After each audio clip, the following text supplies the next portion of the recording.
Boa tarde, jovens. Voltando aqui para resolver mais um limite, daqueles limites que a gente tem que trabalhar um pouquinho para resolver, né?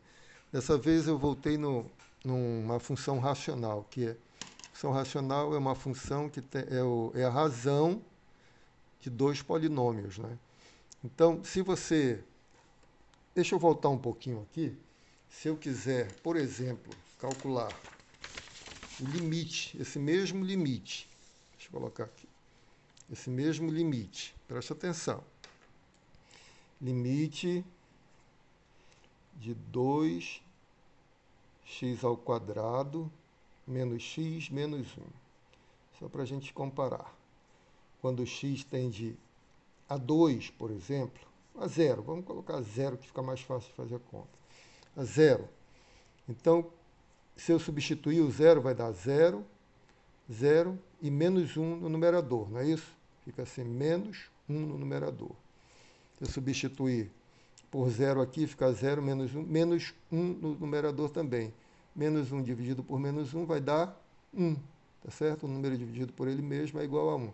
Então, como eu falei, se não tiver problema, o limite está resolvido. Então, no zero é fácil calcular o limite. Esse limite dessa função é igual a 1, tá bom?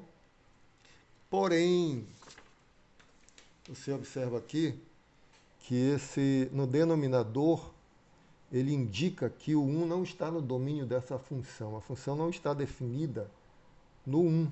E eu quero calcular o limite exatamente aí nesse ponto, onde a função não está definida. Aí existe uma descontinuidade, né? Vai ter um buraco no gráfico dessa função, exatamente nesse ponto aqui, porque você não pode definir essa função no 1, porque 1 menos 1 aqui vai dar zero, né? Quando você substitui, dá zero. Quando você substitui no numerador também, ó, 2 menos 1, 1, menos 1, zero. Então vai dar zero sobre zero, tá certo? Aquela mesma indeterminação, tá? Você vai ter assim zero sobre zero, quando você tenta substituir o 1, zero sobre zero, que é uma indeterminação.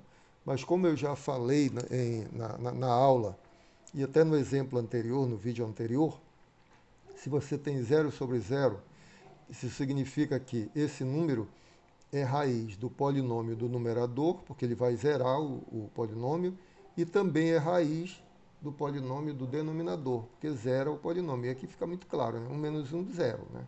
Tá certo? E o que isso quer dizer na prática? Que você, na decomposição dos dois polinômios, você vai ter esse monômio aqui, x menos 1. Porque o 1 menos 1 tem que aparecer, o x menos 1 tem que aparecer, para que ele zere o polinômio. Então, esse monômio, aqui não tem o que decompor mais, né? Já está no limite, entre aspas, né? Já é o menor grau possível aqui, x menos 1, já está no monômio. Mas aí você vai ter que decompor lá no numerador, vai ter que fatorar esse numerador. A vantagem é que você já sabe que esse x menos 1 vai ser um fator do polinômio do numerador, ou seja, deixa eu escrever que fica melhor, estou falando muito, 2x ao quadrado menos x menos 1 vai ser igual a x menos 1, como eu falei. Quando você fatora esse polinômio, vai aparecer na decomposição, um dos fatores vai ser o x menos 1, porque o 1 aqui zera o polinômio, então tem que aparecer esse monômio aqui, para dar 1 menos 1, zero. Tá bom? Aí o outro fator, quem vai ser? Aí só você dividir. Divide 2x ao quadrado menos x menos 1 por x menos 1. E você vai obter o outro fator. Tá bom? Ou, se você quiser, decomponha como você falou, como você aprendeu lá no ensino fundamental. Né? Resolve a equação de segundo grau, vê as raízes e tal, e funciona também. A mesma coisa. Né? Você tem muitas maneiras de fazer isso aqui. Mas eu vou dividir logo para ser mais rápido. Como é que a gente divide um polinômio por um monômio desses? Aí você pode usar o dispositivo de Breuer-Ruffini, que é bem rápido, né? Como é isso? Você pega os coeficientes 2, menos 1 e menos 1, na ordem, né? Na ordem de graus aqui. Grau 2, grau 1, grau 0. 2, menos 1 e menos 1. Então, 2, menos 1 e menos 1, tá bom? Aqui nesse quadradinho aqui vai aparecer o resto da divisão. que a gente já sabe que tem que ser zero, né? Porque a divisão é exata aqui, já que esse camarada é um fator da decomposição do polinômio, né? Então o resto tem que dar zero aqui. Então eu vou dividir esse por esse aqui. Então eu coloco lá, ó, no lugar do monômio aqui, a raiz desse monômio, que é 1. Então 1. Não é menos 1, tá? Vai ser a raiz, aquele que anula. 1 menos 1, 0. Então eu coloco 1 aqui, que é a raiz, que é o que a gente está trabalhando aqui. Como é que funciona o dispositivo? Baixa o 2, o primeiro coeficiente você baixa, aí multiplica. 2 multiplicado por 1, 2, e vai e soma agora. 2 menos 1, 1, tá? Repetindo, ó.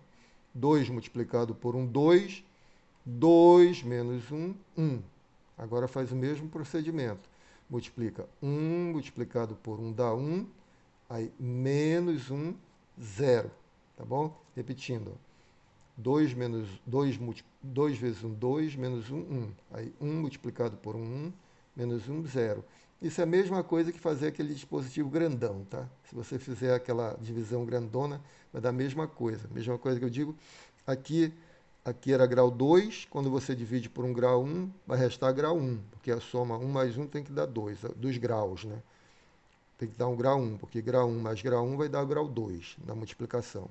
Então, grau 1 significa que vai ser 2x mais 1. O grau é 1 aqui.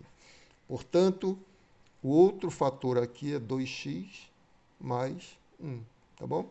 Está decomposto o polinômio. Se você tem dúvidas, você verifica, né?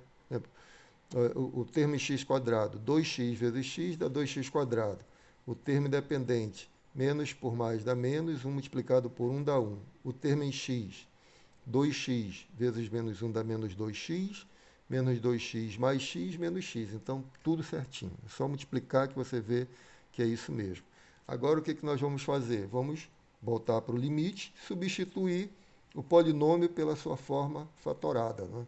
Então, você vai ter limite no numerador, você vai ter x menos 1, que multiplica 2x mais 1.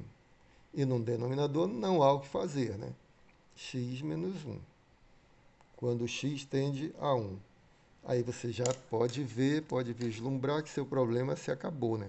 Porque quando você decompõe, a raiz aparece na decomposição. Aí você vai cancelar.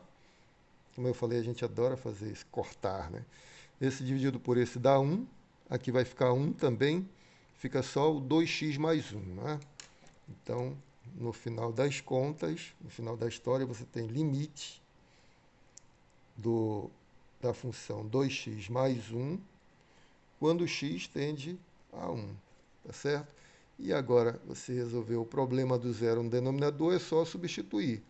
2 multiplicado por 1, 2, mais 1, 3, que é a resposta do nosso limite. Tá? Só lembrando que, isso eu já falei em sala de aula, né?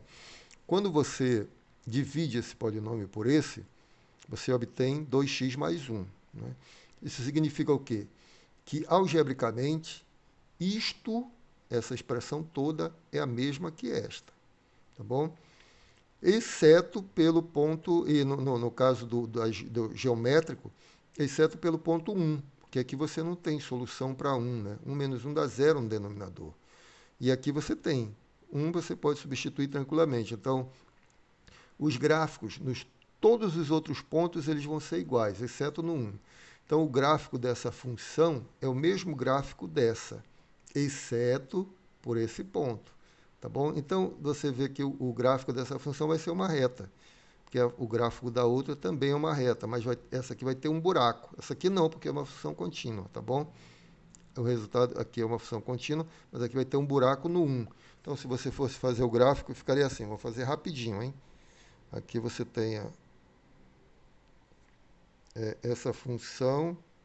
Quando eu vou fazer o gráfico, eu olho para essa, que é mais simples. É uma reta, corta o eixo dos y no ponto 1, bem aqui, e tem inclinação 2. Isso significa o quê? Que daqui do 1, passa nesse ponto, né? Daqui para cá ele vai subir duas unidades, não é? Bem aqui. Ou seja, a imagem do 1 vai ser, aqui é 1, 2 e aqui 3. A imagem do 1 é 3. Vamos traçar o gráfico. Vou colocar aqui em vermelho, vai ficar bem legal. Então, vai passar aqui. Deixa eu caprichar um pouquinho. Vai ficar assim. Mais ou menos isso, né? Nosso gráfico é uma reta. Vai embora para cima e vai embora para baixo, mas o que interessa é que acontece aqui na vizinhança do 1, né? Então, eu estou calculando aqui o limite quando x tende a 1. Isso é, eu estou fazendo x se aproximar de 1 pela esquerda. A função vai se aproximar daqui, ó, tá vendo? As imagens vão se aproximando desse ponto, que é o 3. E pela direita, as imagens vão se aproximando daqui desse ponto, que é do mesmo 3. Por isso que o limite dessa função, quando x tende a 1, é igual a 3. O detalhe é que o gráfico da nossa função principal não tem esse pontinho aqui, é um buraco. Aqui, perdão. É um buraco aqui, não aqui, tá? É um buraco bem aqui, porque ela não tem imagem para 1. Vai dar 0 no denominador, você não define a função no ponto 1. Então, o buraquinho é bem aqui, tá bom? Paga esse aqui. O buraquinho é aqui, mas o limite é 3. Não interessa que haja o buraco. Quando você se aproxima do 1 no domínio, a função se aproxima de 3 no contradomínio, tá bom? Então é isso. Espero que tenham entendido. Logo mais eu volto com outro exemplo. Um grande abraço, fiquem com Deus.